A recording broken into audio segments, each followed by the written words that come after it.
تقلیدی کے سلسلے میں ایک لوگوں کو بہکانے کے لیے علامہ ہلی کی ایک کتاب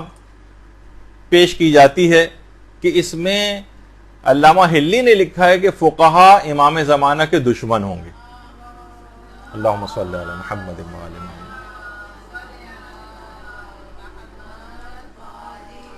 تو کیا علامہ ہلی کی کسی کتاب میں یہ موجود ہے کہ فقہا امام زمانہ کے دشمن ہوں گے؟ اچھا، باقاعدہ سوشل میڈیا کے اوپر، یہ سوشل میڈیا کی پوسٹ ہے جو آپ کے سامنے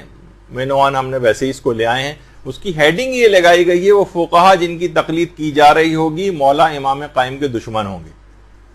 اور یہ دیکھیے وہ انہوں نے ٹائٹل بھی لگایا ہوا ہے احسن العقائد، اور اس کے بعد وہ حدیث جو وہ جملہ ہے وہ بھی لکھا ہوا ہے، وہ فقہا جن کی تقلید کی جا رہی ہوگی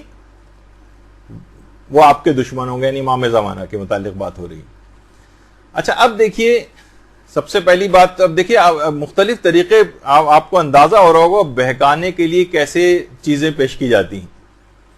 دیکھیے سب سے پہلی بات تو یہ ہے کہ باب ہادی عشر اس کتاب کا نام ہے، باب ہادی عشر کہ نہیں، پہلے تو یہ بتا دوں کہ یہ اردو میں کتاب احسن العقائد جو جس کا بھی آپ نے اس سے پہلے ٹائٹل دیکھا احسن العقائد، یہ اصل میں باب ہادی عشر کی کتاب کی تشریح کی گئی ہے، اس کا نام اردو کے اندر احسن العقائد رکھا گیا ہے۔ اصل میں شیخ طوسی کی کتاب تھی مصباح المتہجد،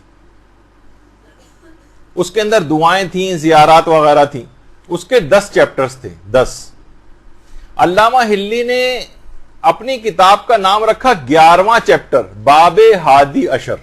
11واں چیپٹر۔ وہ کہتے ہیں کہ ظاہر ہے یہ دعائیں، زیارات، یہ سب چیزیں اس وقت اپنا اصل فائدہ پہنچا سکتی جب انسان کا عقیدہ بالکل صحیح ہو، اس کی اصول دین کی معرفت زیادہ ہو۔ تو انہوں نے کہا کہ اگر 11واں چیپٹر اصول دین کی معرفت پہ اگر اس میں شامل کر لیں تو پھر یہ ان دعاؤں اور زیارات کا صحیح فائدہ ہو سکے گا، تو انہوں نے اپنی کتاب کا نام رکھا باب ہادی عشر۔ اچھا، اس باب ہادی عشر جو کتاب ہے اس کا اردو ترجمہ احسن العقائد کے نام سے ہوا ہے، اور علامہ فاضل مقداد صاحب نے اس کی تشریح کی ہے، اور جو اس کا ترجمہ کرنے والے ہیں وہ ہیں مولانا قاسم حیدرآبادی، انہوں نے اس کا ترجمہ کیا ہے۔ اور ترجمہ کرنے کے اندر ایک چیز انہوں نے لکھی ہے، یہ انہوں نے لکھا ہے، یہ ان کے اپنے الفاظ ہیں ترجمہ کرنے والے نے، کہ باب ہادی عشر جس کی شرح فاضل مقداد نے فرمائی ہے، اس کا نام شرح باب ہادی عشر کا بامحاورہ اردو ترجمہ اپنی تشریحات کے ساتھ کر دیا جائے، اپنی تشریحات کے ساتھ کر دیا جائے، اس طرح ان کی فرمائش بھی پوری ہو جائے گی۔ یعنی انہوں نے اب جو ترجمہ کرنے والے ہیں انہوں نے اپنی کچھ تشریحات اس کے اندر ڈال دی، علامہ ہلی کی تشریحات نہیں ہیں، ترجمہ کرنے والے نے کچھ تشریحات ڈالی، اپنی تشریحات۔ اچھا، اب دیکھیے وہ صفحہ، اس میں آخری لائن کو ہائی لائٹ کر کے دیا جاتا ہے وہ فقہا جن کی تقلید کی جا رہی ہوگی وہ آپ کے دشمن ہوں گے، ٹھیک ہے۔ اچھا، یہ قول کیا کوئی حدیث ہے؟ نہیں، یہ محی الدین ابن عربی کا قول نقل کیا ہے۔ اگر آپ سب سے اوپر صفحے کے اوپر دیکھیں، بعض عارفین کاملین شیخ محی الدین عربی نے امام منتظر کے تذکرے میں لکھا ہے، آپ کو بہت چھوٹا لکھا ہوا نظر آ رہا ہوگا اوپر، لیکن بہرحال یہ ہے، تو یہ اسی کی کنٹینویشن کے اندر ہے کہ محی الدین ابن عربی کا قول ہے، یہ علامہ ہلی کا نہیں ہے۔ اچھا، محی الدین ابن عربی کون ہے؟ آپ سوچ رہی ہوں گی کہ بھائی محی الدین ابن عربی جب ان کتاب کے اندر ہے تو کوئی شیعہ عالم دین ہوں گے۔ یہ محی الدین ابن عربی شیعہ عالم دین ہوں گے؟ تو اچھا، اس نے پہلے لکھا کیا ہے کہ جو بھی امام مہدی سے جنگ کرے گا وہ ذلیل و رسوا ہوگا، امام مہدی حقیقی دین کو ظاہر کریں گے، اور اگر رسول خدا بھی ہوتے تو وہی دین کو ظاہر کرتے جو قائم آل محمد لے کر آئیں گے، اور وہ فقہا جن کی تقلید کی جا رہی ہوگی وہ آپ کے دشمن ہو جائیں گے، لیکن آپ کی تلوار کے خوف اور رعب اور مال دنیا کی لالچ کی وجہ سے آپ کے زیر اثر ہو جائیں گے۔ اب کیا محی الدین ابن عربی شیعہ تھا؟ اب یہ دیکھیے آیت اللہ میلانی سے پوچھا گیا کہ آپ یہ شیخ محی الدین ابن عربی صاحب فتوحات مکیہ اس کے متعلق آپ کی کیا رائے ہے؟ نیچے جواب آپ پڑھیں بسم تعالی السلام علیکم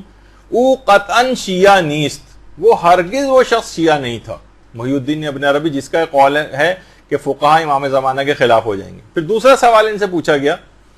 آیت اللہ میلانی سے کہ آپ کی ابن عربی کے متعلق کیا رائے ہے؟ تو انہوں نے جواب میں لکھا او سنی متعصب است، وہ متعصب سنی تھا، اس کا قول۔ اچھا پھر فقہا کی ایک بہت بڑی تعداد نے، ابھی میرے پاس وقت بالکل نہیں بچ پا رہا ہے کیونکہ اس کے بعد اگلا لیکچر بھی ایک ہوگا، تو ان سے بھی آیت اللہ شاہرودی سے پوچھا گیا کہ کیا ابن عربی منحرف شخص تھا؟ انہوں نے کہا جی ہاں ایک منحرف شخص تھا، اسلام سے ہی منحرف تھا۔ اور پھر اس کے بعد آیت اللہ سیستانی کا بھی فتویٰ پوچھا گیا، بہت ساری سائٹس بنائی گئی ہیں جس کے اندر عرفان محی الدین ابن عربی پڑھایا جاتا ہے، اس میں مختلف سائٹس پہ بھی موجود ہے، کتابیں بھی ایسی لکھی گئی۔ تو بہرحال انہوں نے کہا کہ یہ جو یہ شخص ہے میں اس کی تائید نہیں کرتا، اس کے افکار کی، اور اعتقادات وہی ہیں جو اکابر علماء شیعہ نے مطابق قرآن مجید اور روایت اہل بیت کے مطابق لکھی ہیں، اسی کے مطابق عمل کیا جائے، اس کی باتوں کو یعنی دھیان نہ دیا جائے۔ تو آیت اللہ سیستانی نے بھی باقاعدہ اس کی محی الدین ابن عربی کے متعلق منفی رائے دی ہے، اس طرح آیت اللہ شبیری زنجانی نے بھی، اور اس کے علاوہ آیت اللہ صادق روحانی جو ہیں انہوں نے بھی باقاعدہ فتویٰ دیا ہے، اور اس کے اندر کہا کہ حتیٰ کہ معاویہ اور محی الدین ابن عربی تھا، معاویہ اور متوکل کی بھی ولایت ظاہری و باطنی کا قائل تھا، یعنی آپ سوچئے کہ وہ اس طرح کا شخص تھا۔ بلکہ وہ کہتا تھا، انہوں نے اپنے فتوے میں لکھا ہے، وہ کہتا تھا کہ میں نے عالم کشف شہود میں شیعوں کو خنزیر کی شکل کے اندر دیکھا، شیعوں کے خلاف اتنا تھا۔ تو آپ بتائیے کہ ایسے شخص کی یعنی ہم اس کے قول کو اپلائی کر کے اور اس کی بات کو مان لیں، محی الدین ابن عربی نے کہا ہے کہ فقہا امام زمانہ کے خلاف ہو جائیں گے، ہم اس کی بات کو لیں۔ ناصر مکارم شیرازی نے بھی اس کے بہت سے عقائد کے متعلق جو ہے اس کے خلاف جو فتویٰ دیا، آیت اللہ نوری حمدانی نے دیا۔ اتنا وقت نہیں ہے اس وجہ سے میں اس کو چھوڑتے ہوئے آگے جا رہا ہوں، آیت اللہ صافی گل پائگانی اور بہت سارے فقہا کے اور۔ اچھا کچھ علماء نے محی الدین ابن عربی کی بعض باتوں کی تعریف کی، ظاہر ایک بہت بڑا ایک فلسفی تھا، بہت عرفانی قسم کی باتیں بھی کرتا تھا، امام خمینی نے بھی کچھ جگہوں پر اس کی تعریف کی، لیکن اس کی یہ معنی نہیں کہ تعریف کرنے سے مراد کبھی بھی یہ نہیں ہوتا۔ دیکھیے علمی حلقوں میں جب کسی خاص بات کی تعریف کی جاتی ہے نا، تو کبھی اس سے کہ یہ معنی مراد نہیں ہوتے کہ اس کے تمام افکار کی تائید لازم آ جائے۔ مثلا شہید مطہری نے بہت سے مغربی فلسفیوں کی تعریف کی،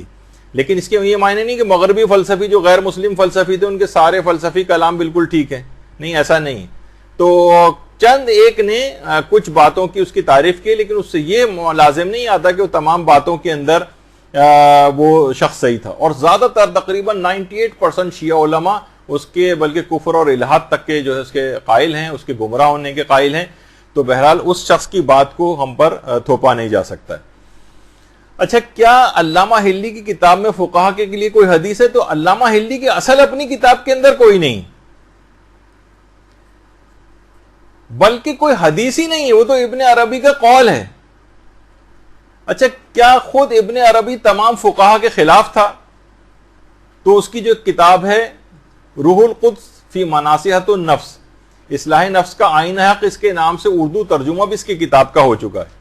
اس نے باقاعدہ اس میں کہا ہے ابن عربی نے کہ خدا آپ کو میرے متعلق بدگمانی سے بچائے، کبھی یہ گمان نہ کرنا کہ میں فقہا کو ان کے فقیہ ہونے یا فقہ پڑھانے کی وجہ سے برا سمجھتا ہوں۔ کوئی مسلمان ایسا سوچ بھی نہیں سکتا، کیونکہ علم شریعت کا بہت بلند مرتبہ ہے، روز روشن کی طرح آیا ہے۔ صرف میں ان فقہا کو برا کہتا ہوں جن کا مقصد لوگوں کی توجہ حاصل کرنا اور فقط بحث و مباحثے میں وقت گزارنا ہے۔ میں فقہ کے بلند مقام ہونے کا انکاری نہیں ہوں، کیونکہ میں نے حدیث سن رکھی ہے کہ خدا جب کسی کی بھلائی چاہتا ہے تو اسے علم فقہ عطا کرتا ہے۔ البتہ کچھ جعلی فقہا جنہوں نے اپنے نفس اور شہوت کے تابع ہیں، شیطان ان پر قابض ہے، ان کے ہاتھوں اہل اللہ کو اذیت پہنچتی ہے، ان کی گواہیوں سے اہل اللہ کی ہلاکت ہوتی ہے، میں ان کے خلاف ہوں۔ تو آپ نے دیکھا کہ دنیا دار، نفس و شہوت کے تابع، لوگوں کو اذیت دینے والے، گواہیوں سے لوگوں اہل اللہ کو ہلاک کرنے والے فقہا کے خلاف اس نے بات کہی، نہ کہ سب فقہا کے خلاف۔ اور یہ دیکھیے وہ فقہا کے خلاف یعنی جو ایسے فقیہ وہ آپ دیکھتی ہیں قاضی نور اللہ شوستری، اس کو باقاعدہ قاضی نور اللہ شوستری جو ہمارے عالم گزرے ہیں، شہید ثالث جو جن کا مزار بھی ہے آگرہ میں، تو وہاں ان کو مفتیوں نے فتویٰ دے کر ہی قتل کروایا تھا. اور کتنے ہی ہمارے علماء ایسے گزرے ہیں کہ جو باقاعدہ جن کو فتوے دینے کی وجہ سے جن کو قتل کیا گیا، تو ان کی مذمت کر رہا ہے ابن عربی، نہ کہ اچھا وہ بھی اپنے فرقے اور مسلک کے علماء کی مذمت کر رہا ہے. باقاعدہ شیخ سلیمان حنفی قندوزی جو مفتی اعظم قسطنطنیہ کہا جاتا ہے، یا نابی المودہ کے نام سے جن کی کتاب بھی ہے، اس میں بھی انہوں نے محی الدین ابن عربی کے اس قول کو لکھا ہے، لیکن حدیث کا نقل نہیں کیا ہے. تو بہرحال انہوں نے جو عبارت نقل کی ہے علامہ قاسم نے، انہوں نے بھی عبارت پتہ نہیں کہاں سے نقل کی ہے، کیونکہ عبارت اس کے برخلاف ہے جو اصلاً عبارت ہے. ملا صدرہ جو ہمارے عالم گزرے ہیں، یا ملا محسن فیض کاشانی، انہوں نے بھی اس کی جو عبارت نقل کی ہے اس کے بالکل برخلاف ہے. اس نے کیا کہا ہے، اپنی اصل جو کتاب کے اندر اس کی عبارت ہے، اعداؤہ مقلدۃ العلماء اہل الاجتہاد، کہ امام کے اصل دشمن جو ہیں وہ علماء اور اہل اجتہاد کے مقلدین ہوں گے. جبکہ دیکھیے محی الدین ابن عربی کا قول جو وہاں علامہ ہلی کی کتاب میں داخل کر دیا گیا ہے وہ یہ ہے کہ فقہا خلاف ہوں گے، جبکہ یہاں بالکل اس کا جو اصل جملہ ہے وہ یہ ہے کہ جو اہل اجتہاد کے جو علماء ہیں ان کے مقلدین امام کے دشمن بن جائیں گے. اچھا کیوں بن جائیں گے؟ ما یرانہ من الحکم بخلاف ما ذهب الیہ ائمتہم، کہ جب وہ یہ دیکھیں گے، یعنی امام کے دشمن علماء اور اہل اجتہاد کے مقلدین ہوں گے، خود علماء مجتہدین نہیں ہوں گے. جب وہ یہ دیکھیں گے کہ امام زمانہ کا جو حکم ہے وہ ان کے مقلدوں کے خلاف ہے، یعنی ان کے اپنے جن کی وہ تقلید کرتے ہیں ان کے خلاف ہے، ان کے اپنے اماموں کے خلاف ہے. اچھا اب دیکھیے یہاں پر اس کے معنی یہ ہیں، جب وہ کہہ رہے ہیں کہ جب وہ یہ دیکھیں گے کہ امام زمانہ کا حکم ان کے اپنے اماموں کے خلاف ہے، تو وہ امام زمانہ کے دشمن ہو جائیں گے. اس کا مطلب یہ ہے کہ آپ دیکھیں غیر شیعہ جو افراد ہیں وہی اپنے جن کی تقلید کرتے ہیں ان کو امام کہتے ہیں. آپ نے دیکھا کہ تو وہ لوگ خلاف ہو جائیں گے، یعنی غیر شیعہ عوام کی اکثریت امام زمانہ کے خلاف ہو جائے گی. وہ یہ دیکھیں گے ہمارے ہم جن کی تقلید کرتے آ رہے ہیں، یعنی غیر شیعہ عوام، تو امام زمانہ کے احکام تو بالکل ان سے الگ ہیں، تو وہ دشمن بن جائیں گے امام کے. وہ اصلاً ان کے مقلدین دشمن بنیں گے، نہ کہ فقہائے شیعہ امام کے دشمن بن جائیں گے. تو اچھا وہ دیکھیے ابن عربی خود غیر شیعہ تھا، وہ اپنے ہی علماء کی مذمت کرتا تھا، اور کیونکہ اس کے اپنے علماء نے خود ابن عربی کے خلاف فتوے دیے ہوئے تھے، تو امام نے بھی یہی کہا کہ یعنی یہ جو جملہ ہے ابن عربی کا کہ اس میں یہ ہے کہ مقلدین خلاف ہو جائیں گے، کیونکہ وہ جن کی تقلید کرتے آ رہے ہیں اور ان کو امام سمجھتے ہیں، ما ذهب الیہ ائمتہم، وہ ان کا حکم جو ہے امام زمانہ کا اپنے اماموں کے خلاف پائیں گے. تو ہم تو کبھی بھی اپنے مرجع تقلید کو امام کا منصب نہیں دیتے. وہ امام خمینی کے لحاظ سے وہ دھوکہ کھائیے گا، امام خمینی وہ ایک رہبر اور پیشوا کے طور پر، وہ کوئی الہی منصب کے طور پر نہیں کہا جاتا ان کو. جس طرح ہم امام جماعت کہہ دیتے ہیں کہ امام آگے کوئی بھی شخص کو رہبری کرنے والا ہے، لیکن وہ یہاں ائمتہم کے معنی کہ وہ ایسے افراد ہوں گے کہ ان کی تقلید میں بھی ہیں اور اپنے اماموں کے خلاف پائیں گے تو ان کے خلاف ہو جائیں گے، اور وہ بھی غیر شیعہ عوام کے متعلق اس کا یہ جملہ ہے. تو اب آپ دیکھیں کہ یہ جو ہیں افراد یہ اس طرح سے اس کو دھوکہ دیتے ہیں. اچھا ایک بات اور بتا دیجئے کہ یہی والی جو روایت ہے جو بھی آپ کے سامنے علامہ ہلی کی کتاب کے اندر محی الدین ابن عربی کا جو قول ڈالا گیا ہے، اس کو روایت کے طور پر آپ کو بتا دوں کہ ہمارے ایک عالم گزرے ابو الحسن مرندی، ان کی کتاب مجموع نورین میں اس کو بغیر کسی سند وغیرہ کے ذکر کیا گیا. خود ابو الحسن مرندی 1930 میں ان کا انتقال ہوا ہے، نہ کوئی سند ہے اور چھٹے امام سے اس کو روایت کر دیا گیا ہے. جو کہ علماء نے کہا ہے کہ بالکل کسی طور پر یہ روایت جو ہے وہ اس قابل نہیں ہے، کیونکہ نہ اس کا کوئی مصدر ہے نہ اس کی کوئی سند ہے. مجمع نورین. تو اس اور خود 1930 میں ان کا انتقال ہوا ہے، تو یہ سمجھیں کہ تقریباً 1300 سال کے بعد بغیر کسی سند کے ان تک یہ روایت کیسے پہنچ گئی. تو علماء نے سب نے کہا کہ انہوں نے محی الدین ابن عربی ہی کا یہ اصلاً قول ہے جو کہ غلطی سے کسی طور پر چھٹے امام سے منسوب ہو گیا. تو بہرحال اور ابن عربی نے فتوحات مکیہ کے اندر بھی اس بات کو لکھا ہے، اور وہی والے جملے ہیں کہ جو امام کے دشمن ہوں گے وہ علماء کے اہل اجتہاد کے ان مقلدین امام کے دشمن ہو جائیں گے جب وہ امام کا حکم اپنے جو آئمہ ہیں ان کے خلاف پائیں گے. تو اس کے معنی یہ ہے کہ یہ سب جو افراد ہیں یہ سارے کے سارے یہ ایک غلط طور پر نہ وہ کوئی اس لحاظ سے حدیث ہے نہ وہ حدیث ثابت ہے، وہ علامہ ہلی کی کتاب کے اندر بھی موجود نہیں ہے، وہ ترجمہ کرنے بلکہ جس نے شرح کی ہے فاضل مقداد انہوں نے بھی نہیں لکھی، بلکہ مولانا قاسم نے اپنے طور پر ابن عربی کا قول نقل کر دیا ہے. اس کے اندر ابن عربی کا قول بھی کہ فقہا دشمن ہو جائیں گے یہ کسی جگہ نہیں. جو اس کی اپنی کتاب فتوحات مکیہ میں اس میں کہ مقلدین دشمن ہو جائیں گے، فقہا نہیں. تو اس کو تھوپ دیا گیا ہے شیعہ فقہا کی طرف کہ دیکھیں ہمارے جو